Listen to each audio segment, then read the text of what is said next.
So as promised, after my Deadwood TV retrospective earlier in the week, I have now watched Deadwood the movie, and well listen, there's going to be a lot of complaining and nitpicking through this discussion later on. So let me just preface all this and all that will come later by saying a few things first to clarify. Firstly, it was enjoyable to watch. I had a good time for the most part. And all that is really, really important to mention, I feel.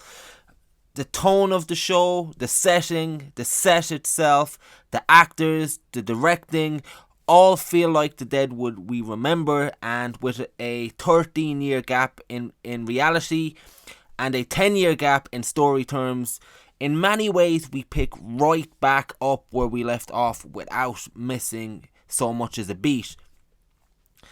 So, Deadwood does a good job of getting all the key characters back as soon as possible, and most of the storylines that were left hanging at the end of season 3 pick up immediately. I think Deadwood has a unique advantage in that sense in any case, as its entire setting is in this small town anyway, so you already have the built-in infrastructure of characters as well, so to speak. And the earlier scenes in this movie are used very effectively and in a way that makes sense to bring certain characters back and in how they return to the town. And they do it in a way that doesn't feel contrived, even though it totally is, of course. But many of these characters have returned because it is now 1889 and South Dakota is entering into statehood. So many residents past and present are there, partly because of that, but also, of course, for other reasons that will become clear later. So in the opening scenes, George Hurst is back. Jane drunkenly makes her way back into town, reminiscent of a scene we get in, I believe, season 2 in Deadwood. Alma Garrett arrives back as well by train, and all these characters returning give us a sense that all the storylines left dangling at the end of season 3 had a reason for remaining static for 13 years, and now that these storylines and character interactions, they're going to be reignited because of the characters' return, and it allows us to continue exactly where we left off 13 years ago because the characters have returned in what is meant to feel like an organic and natural continuation of all the threads left dangling. And in a way it does feel natural.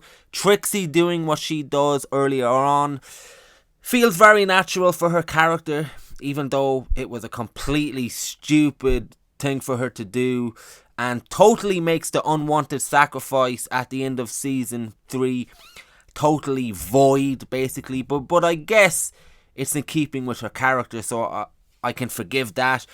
The movie also does this great trick earlier on of recycling events that happened in season 3, but kind of filtering them through different characters in order for us to get our emotions and our hatred for George Hurst right on track. He's a great villain, really, and the actor who plays him, I didn't even name in my Deadwood TV retrospective, and his name is Gerald McCraney, and he's perfectly cast for this hard nut of an old school ass kicker kind of Republican, and you just instantly don't like him. So Deadwood the movie does a great job of rekindling the entire story that was halted, and the characters as well.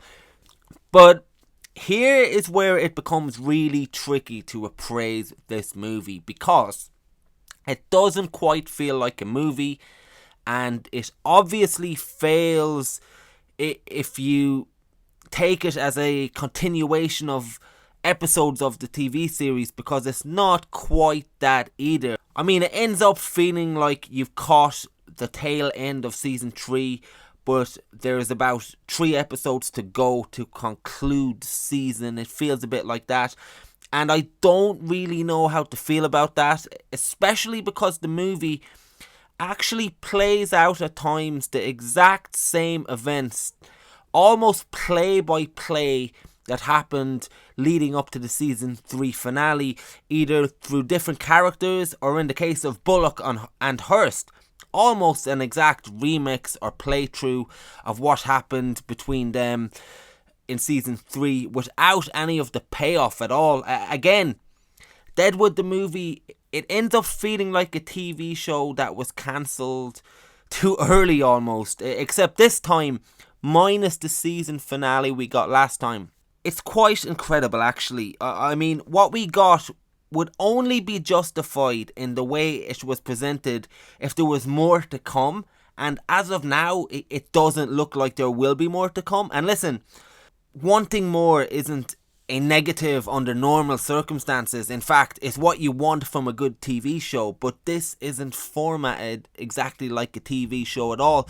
So now let's look at this from the point of view of a movie, which it is. It's Deadwood the movie, and not even a standalone movie. Let's make it fair. So the first 40 or 50 minutes of Deadwood the movie actually has the structure and feel of a movie, and it builds in the right way, in what you would expect from a great movie and a great western, to get more specific. And without getting too fucking film school technical, it has an inciting incident, it has a great first act, and tensions are building nicely. And I'm stuffing popcorn in my face at this stage. I'm excited, despite the film critic side of my brain having a problem with some things, which I'll get to. But at this point, it's structured like a great western. It feels like a movie and not a TV show, and it's completely working. The problem is, we get a second act for the rest of the movie, but never a third. Not even a hint of one. So much so that the film's end scene, I actually thought by the time that scene occurred, there was at least 25 minutes to come, and it just ended. And I'm left with something that feels like an unfinished movie. It kind of ends, I guess, maybe it's not a fair comparison given that this is a movie that came from a TV show and is very character based, but it's kind of like if Arnie and Liquid Terminator, what's his name, Robert Patrick, didn't have a showdown at the end of Terminator 2, or keeping it more genre relevant, it's like if Clint Eastwood and Gene Hackman didn't have a showdown at all in Unforgiven. And you could argue in Deadwood the movie we do get that in a different way than we want or perhaps need, and perhaps that's my problem. I guess if you wanted it to play out the way it did, you could still have, you could have got it to that point in a much more cinematic way, I suppose. And that's another problem with appraising this as a movie, is that I do have to acknowledge the fact that it commits a lot of cardinal sins that movies make, or even TV specials for that matter, just in what it includes. We have weddings and funerals and births. It's everything that would be included in a Christmas special or something, and it does feel a bit forced in that sense at times. Like they could have removed a few of those elements. Well, one anyway, the wedding, in my opinion, is obviously kind of only done to give an extra sense of spectacle to the movie. It didn't make sense for anyone involved, in my opinion. At that time, could have trimmed the narrative to give us an ending that was a bit more conclusive. But probably the most unforgivable thing, in my opinion, is the constant use of flashbacks, clumsily inserted to fill us in on what happened between characters and events in case we forgot. And I don't know if you guys remember, I said in my other video, I watched the 3 seasons of Deadwood in prep for this movie. Well, it turns out I needn't have fucking bothered at all, because We get constant flashbacks, sometimes the same flashbacks multiple times, showing us what happened. And that's the thing as well. It goes against the TV series anyway, the use of flashbacks, because Deadwood was never a series about showing us. It was a series where we had to listen intently on what the characters were saying and decipher it. Action happened through dialogue, and having these clunky inserts actually went against what the show was doing at its best. It's like in season 2, if a character mentions something that happens in season 1 and we get a flashback, it just doesn't seem right at all. I'm sure some will appreciate it, but for God's sake, just watch a recap. Put in the effort, man. David Milch and co, they should have really just trusted the audience, to be honest. It's like, I don't know if people remember, but in the first episode of The Wire, they actually have a flashback to what happens earlier in that episode, which doesn't work at all, which apparently HBO pushed for. Well, they must have pushed for bucket loads of flashbacks this time around.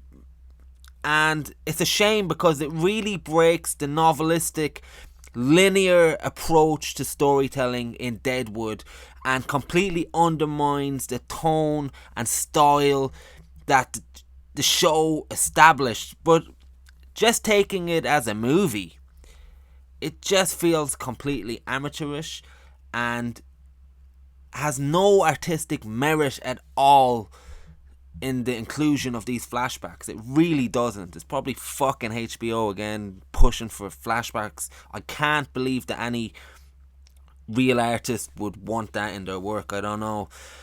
And just a thought, I was mentioning all the things the movie includes: funerals, births, weddings. It actually has one of the most intense auction scenes I've ever seen, and that is when the movie is at its complete best, when it utilises the great head-to-head between Bullock and Hearst that's reignited with deadly intent. There is a lot of things to admire about the movie, despite my bitching, such as the consistent, well-rounded characters, the actors all doing a superb job. But that auction scene, oh my, it's this powerful pinnacle of the movie in many ways, and it's a scene that never gets surpassed. It's like true romance when we get that scene between Christopher Walken and the late great Dennis Hopper, that just blows everything else out of the water. And once the film peaks at that moment, anything and everything else that follows it is good. It's just not at that level of greatness. Well, the auction scene feels like that in Deadwood, and it's really good.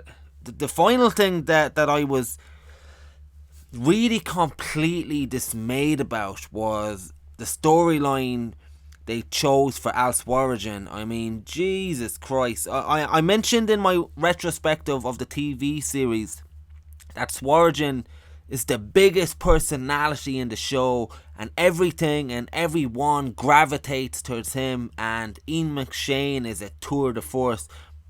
But I couldn't believe what an underwhelming story arc they decided to go with. I mean, if you drew up a list of storylines and came up with a way to get the least out of the character, this would be top of the list. It's quite flabbergasting. It's the ultimate way to subdue the character. I mean, it really is. I mean, while watching it, I actually thought, it's a shame we get back to Al and we get to see him like this. It really is. But maybe it's historically accurate, so that's why they did it. But then I looked it up. It's not even what happened. So it's madness. Absolutely madness, really. You get the main character of the show, the most interesting and the most entertaining part of the show, and just completely sideline him and make him irrelevant in many ways. I don't know, maybe that's what they wanted. I don't know. I guess there was some satisfaction to have him surrounded by the few people in the world he did right by, but I thought it was a complete waste of his character in this movie. And I don't know, and I'm massively speculating here, I am, but maybe in 2019, in the current climate that we are in, they came up with a way to not allow Al to be Al for not causing maximum offense, as people can't handle that nowadays. Again, I'm speculating. I could be wrong.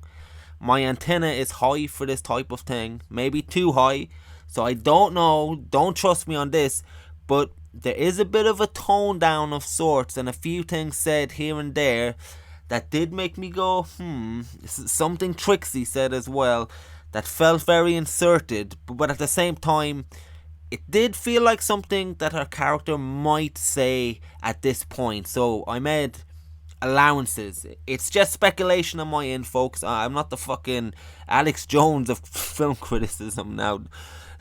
I'm not about to say the set was taken over by lizard people. I'm not that far gone. But it's just a feeling I had. But listen, in conclusion, I guess the biggest takeaway, despite my analytical breakdown of the movie, or bitching, if you want to call it that, I had a good time. At the end of the day, I did have a good time. It left me wanting more. The characters remain, for the most part, as well written and captivating as they were 13 years ago. It's great to be back in the world again, and fans of the show get something that we never thought we would, and most importantly, it doesn't destroy the legacy by any means.